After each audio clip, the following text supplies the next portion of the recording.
All right, welcome to another Pro Football Doc podcast. Very timely guest, my good friend, Pro Bowl center Nick Hardwick. A lot of different things that we'll discuss today. And you know what, Nick? Pleasure to have you on. And I'm actually, forgive me, everyone, that we'll just use this as a little bit of chance to just catch up socially as well. Awesome. So, good. Welcome to the show. How's life in Indiana? Oh, gosh, things are great here. Things are good. The kids are happy. It's been an awesome year. The weather is dog crap.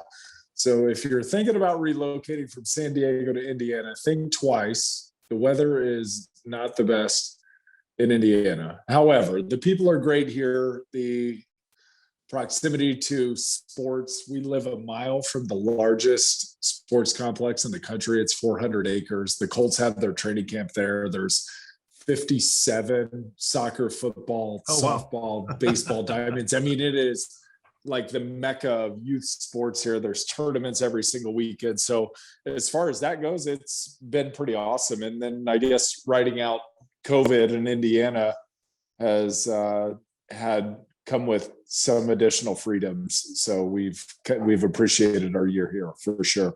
So definitely. And one thing, in terms of sports that you mentioned, and I did see your, first of all, before you get to that, it's 70 degrees indoors, right? So you're fine. So we're all good, right? Yeah. We're all, that's the great equalizer, right? That's right. But I see the Purdue helmet poking through in the background there, the Charger one, and then the Purdue one on there. And that's right. You didn't know this, but irony of all ironies, my son, Davis, is playing flag football league, the Drew Brees FNA. Oh, yeah. And his team name is the Boilermakers. Very nice. Is he wearing number 15 or is he wearing number 9 or what's he got going on? He's wearing number 3. I mean, whatever he's got, that's been his lucky little number thing. That's cool. And last week or the other week, he actually played Drew Brees's second son, Balin's team. No kidding. And I was like, Drew, Boilermakers, come on, take it easy on us. And they were much better. A whole team of 4th graders. Davis is in 2nd grade. We have mostly 3rd graders, 2 2nd graders, 1 4th grader. Drew's team was way better. He beat his Boilermakers. And then what was funny though, you'll laugh at this. They were way better than we were. They were killing us by halftime. In the second half, we gained some yardage. We were about a yard from the first down, midfield. And they've been playing the zone the whole game. And they're the LSU Tigers, right? Okay. That's his team. So he says to his coach, hey, should we run Tigers here? And they both start yelling, Tigers, Tigers, Tigers.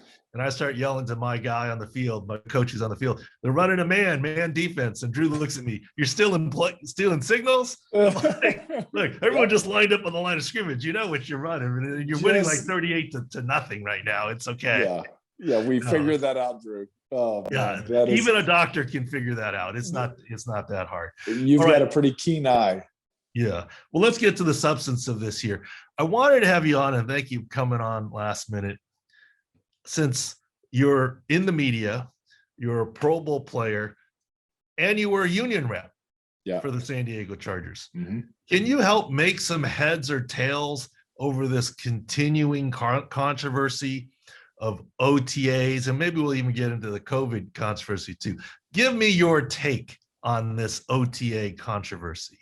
Yeah, first off, anytime the union is involved, it's because they're always playing the antagonist to the National Football League. So whatever the NFL wants to get done, naturally the union pushes back on, whether it's good for the players or not. There's always this feeling from the union towards the NFL that they are working against the players' best interests, which I found through my time was not the case at all. That when the NFL was putting through policies in general, they were looking to make the league more money, which then has this great trickle-down effect to the coaches and the players and everybody involved, that we all get to make more money when the league makes more money. There are some issues that come up when it comes to rights and benefits and not being worked too hard.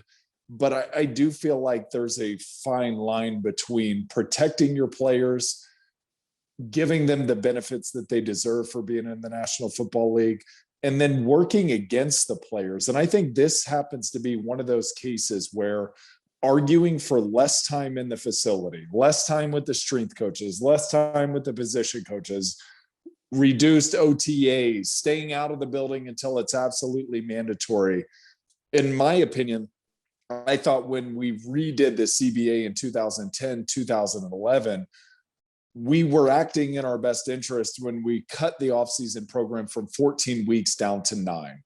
And everybody said, okay, we could use a little bit more time off. Well, what happened was, and this always seems to work this way with the NFL, they're smarter than the union because they get to write the rules essentially. Yes, we have to agree to them, but they can manipulate them. They can bend them however they want. So we go from 14 weeks down to 9. Well, what that ends up doing to us as players is it gives everybody around the league a real rigid schedule that we have to work from, saying you can only do this much with a player this week. You can only in phase 1. In phase 2, you get this much time and this much individual meeting, this much on the field work. Well, what it really ended up doing was keeping us out of the facility and not allowing the strength coaches to work with us in the off season for an unabated amount of time. And that to me is really detrimental long-term in a player's career, because what are you trying to do in the off season? You're trying to repair, but you're trying to work on your weaknesses, get bigger, stronger, faster, and make those improvements. Well, when the team's saying you're not going to work with your strength coach, which we think is one of the top 32 in the world, you're going to have to go somewhere else off site. You're going to work with, some guy that you found on Instagram or through the internet. And we hope he's qualified. So you stay out of the building and you get to work with your personal trainer. Well, then what happened was when we did get to come back into the building, we had 2 weeks of exclusive time with the strength and conditioning coach. 2 weeks, which meant we got to do basically nothing but work on our balance and flexibility. And they made sure we didn't get hurt in the first 2 weeks. After that 2 weeks, it turned over to, you have an hour and a half in the weight room between running, all of the prehab drills that we would do, and then weightlifting. So really, we got to lift for 30 minutes. We got to run for about 20 minutes. And then we did some balance drills, proprioception type stuff for the other 20, 30 minutes. So it was really convoluted. And then we'd immediately race from the weight room to the meeting room or to the field for walkthroughs and working on drills that we had worked. So this move to try to get us limited time in the building, reducing it by 5 weeks from 14 to 9, ended up really backfiring for us and giving us more time with the people that we didn't really want to see in the off season, which was our position coaches.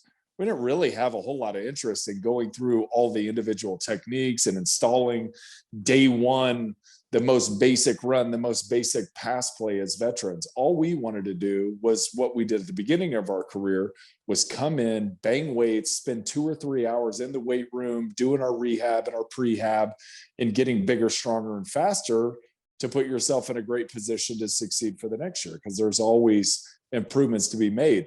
Well, I kind of see the same thing going on now in using the COVID year as leverage or as an example, like a lot of employees are doing now, going, look how much more productive I am. Well, look what the data says. Well, look what, but you're missing a whole lot of it. And to me, like the Juwan James tearing his Achilles off-site as the union is urging players to stay off campus and trying to get some sort of leverage with the NFL to renegotiate and ultimately, like, you always got to look big picture with the union and what they're doing. They are looking long-term for the collective body to make as much money as they possibly can. So they're urging guys to stay out of the building right now. Well, Juwan James tears his Achilles and Denver cuts him to save themselves $10 million or whatever they're going to save. You have to imagine that's going to be standard protocol for every team that now looks at what the union's trying to do. And you got guys that are off-site training, they hurt themselves, and now you're expecting the team to cover it. So that to me doesn't work. If you're the union, you can't have your cake and eat it too.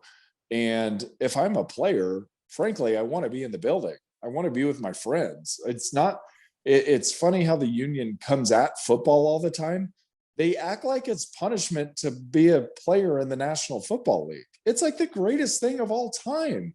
Like being in the building, working with your friends and lifting weights, like for an off season. Oh my gosh, what if I have to spend 5 hours at work a day in the off season? Great. I get to spend time with my friends. Like it's such a joke. Of course, the joke has to come up to my mind. The beginning of the pandemic, you probably remember it. Most people do. The guy that says, given the option of A, quarantine with your wife and kids the whole time, or B.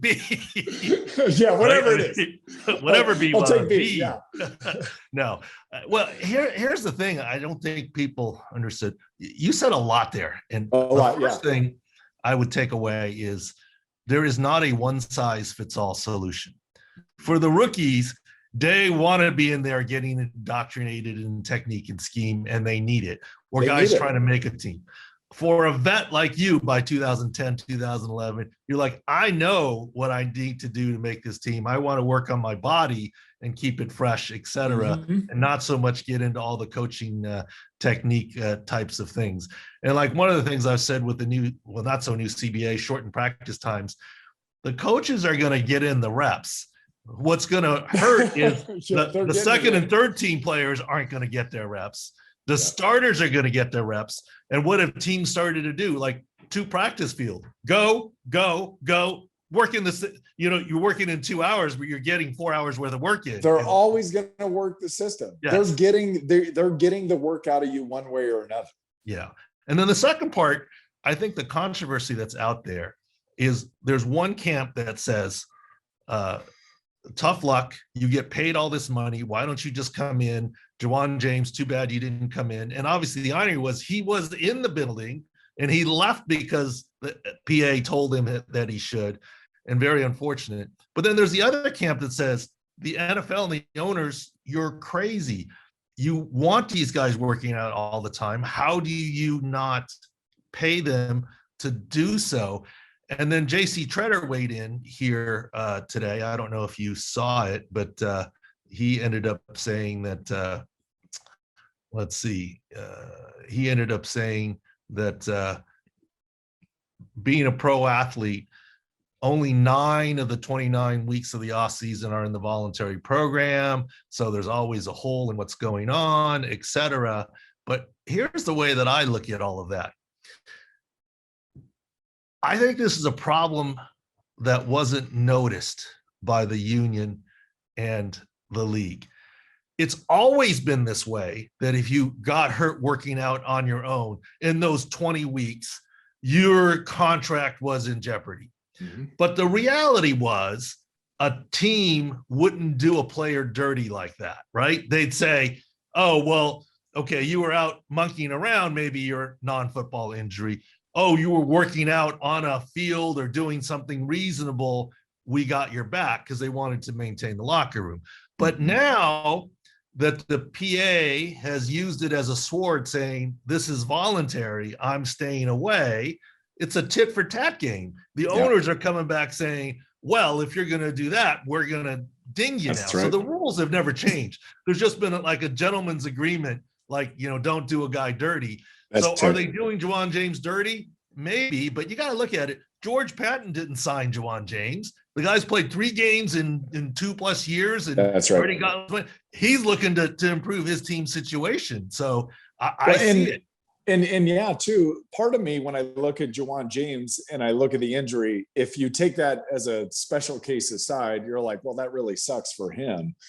However, he didn't endear himself to the organization last year by choosing to opt out due to COVID. So he gets out of playing last year, and think what you want about that. A lot of people have different angles, but for me, there's a lot of risk involved in professional football.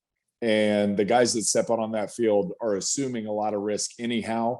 So to go through the season, and I don't know what his special circumstances are. I don't know what his family situation is, so it's hard to comment. But from a non-knowing his details of the situation, a guy who opts out for me isn't a guy who will play you in the parking lot for no money.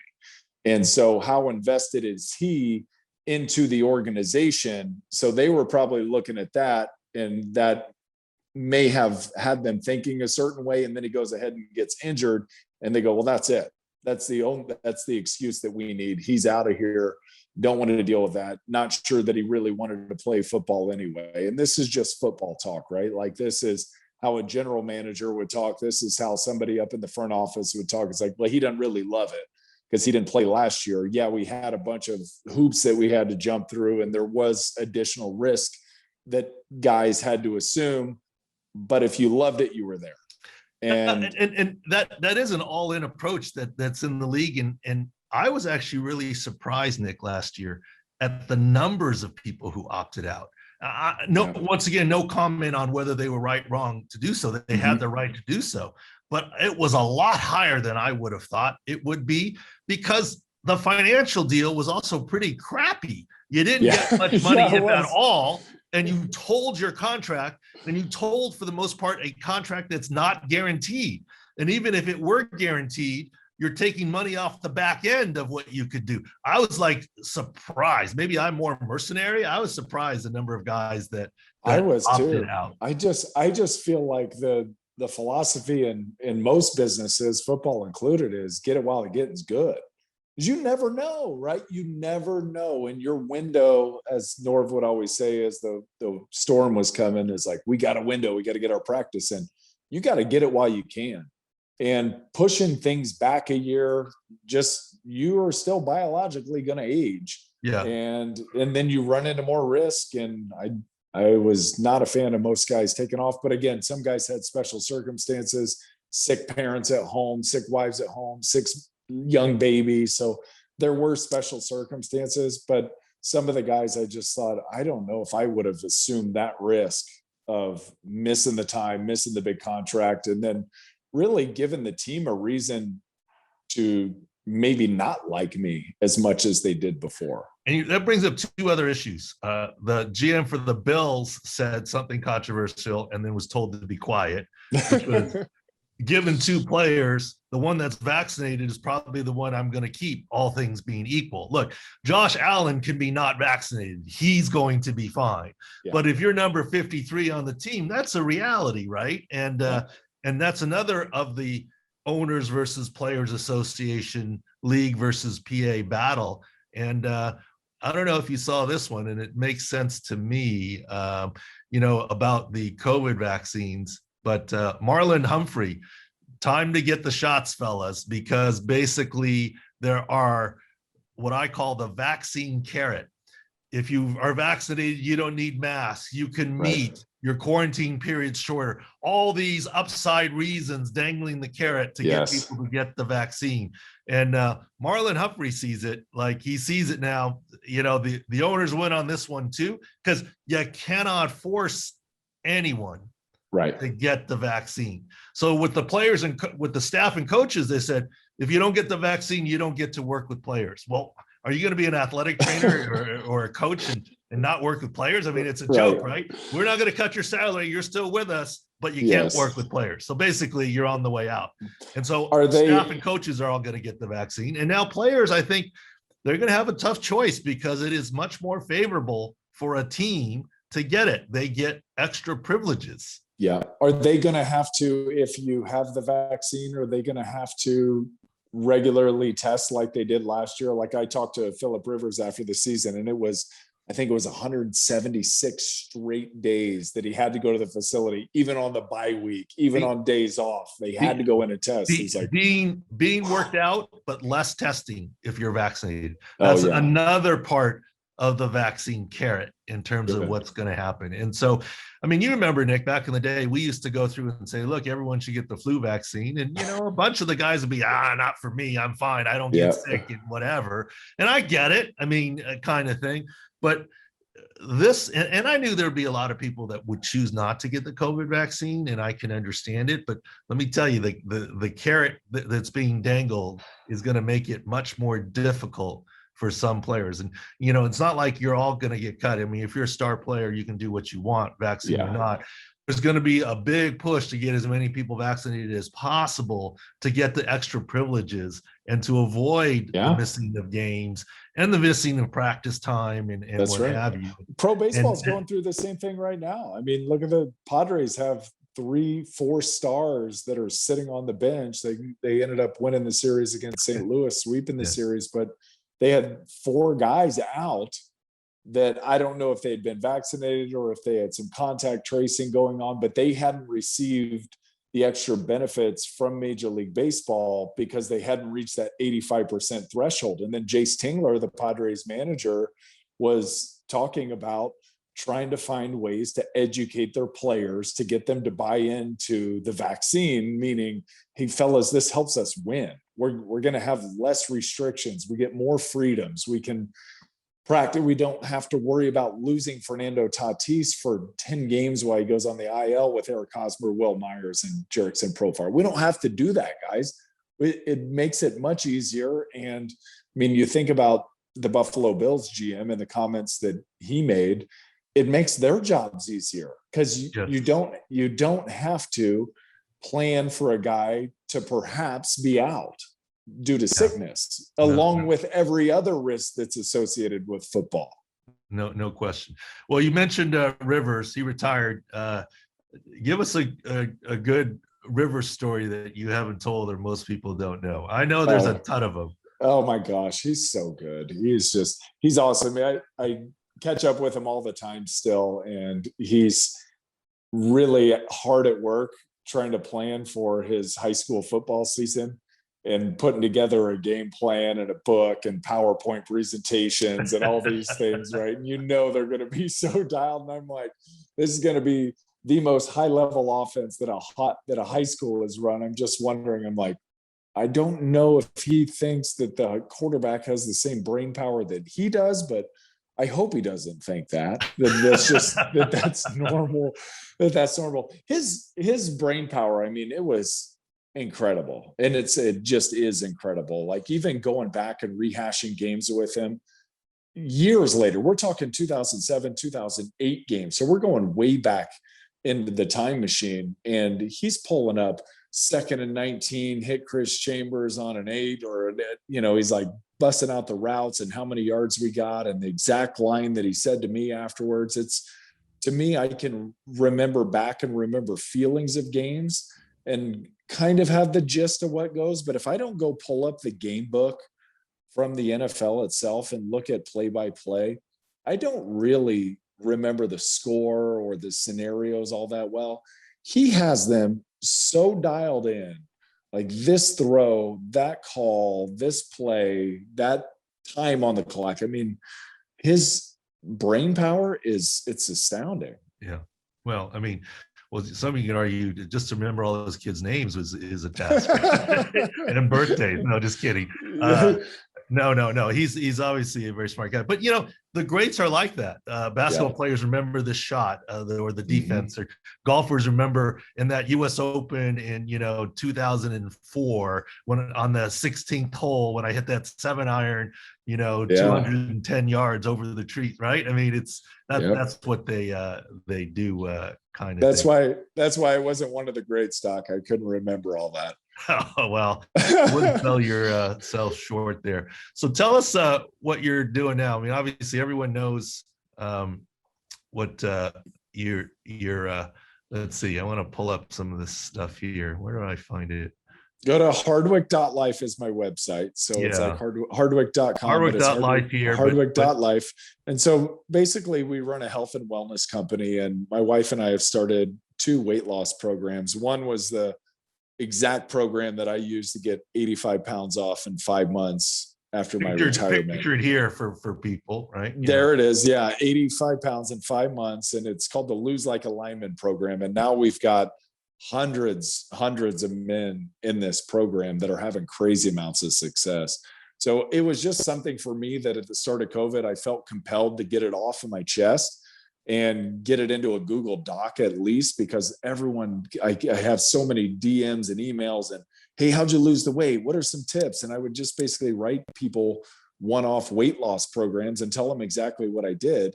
And so then I ended up going to I got it in a Google Doc. It's like 150 pages. Had a guy write me and he's like, hey, can I get the program that you lost all the weight on? I said, hey, take this. Do me a favor. Check back every month with me and let me know how you're doing.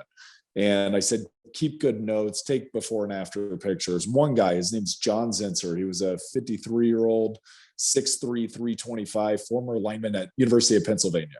And after the first month, he gets back to me and he lost 30 pounds. Wow. And I was like, dang, all right, cool. And he gave me fully detailed notes. And so that gave me confidence to reach out to more people on Instagram and say, hey, does anybody else want to try? I had 5 people that put their hands up and I put them in a group, and we started meeting on Sundays and having a conversation on Zoom and just holding each other accountable, sharing ideas. And I really wanted the feedback from them. I wanted to know what was easy information to get and what was hard. And so I could then continue to streamline my process. And then I ended up turning it based on their results into an ebook, which it's now 5 ebooks. Basically, it's a whole program with nutrition, daily nutritional guidance, exercise program, which is, by the way, the least important part of losing weight, daily activity reminders and habits. And we have a program, and now we got a Facebook group with tons of people in it sharing ideas and recipes and success and all this. So that turned into a real business, which is, I never really intended it to. And then I had a bunch of people asking about the women. And so Jamie and I worked and we formulated it into Lose Like a Lady, which is now taken off on its own path and been super awesome. So those girls are having a lot of success. And that's basically what we're doing, is running a health and wellness company. Got the podcast, The Hardwick Life, and talk with scientists, thought leaders. Jamie, our performance nutritionist, the director of nutrition at Hardwick Life. He was the performance dietitian for UCLA basketball. His name's Casey Thomas. So we have him on a lot, and it's been a ton of fun growing a business, you know. So if anybody out there, by the way, Doc, is interested in getting on the program or joining the program, because you're my friend and family, use the code Hardwick FF25 for 25% off of anything in our website. So men, women, supplements, whatever. We'll pass that on when the podcast comes out officially. I'll tweet that out. We'll pass that on to some people. Cool. Thank you. Yeah, thank you for that. And I know you have to run, and we actually did the second part of the podcast. You don't have time, but I'd love you to, if you wanted, as I go through some other things. You probably got too many things to do, but answer this question for me as a tease. And we'll talk about a bunch of things in the second segment, including the schedule release and everything like that. But what was the first thing you looked at when you got the schedule? I wanted to know where the big players were. I wanted to know where they were in the calendar, and not the teams necessarily, but the teams. The nose tackle.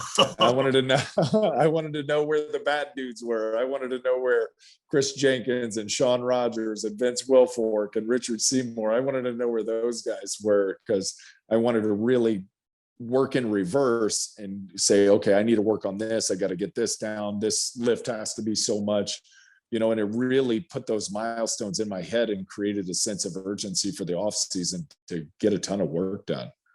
Gotcha. Well, we'll go over that. And I promise you, and I'm glad you said what you said, but players, coaches, team doctors, and wives all look at different things. And yes, agents, everyone goes to their go-to, and we'll cover that next at Pro Football Doc podcast here. But thank you for the time, and enjoy the beautiful 70-degree weather in Indiana. Hey, thank you, Doc. Appreciate you having me.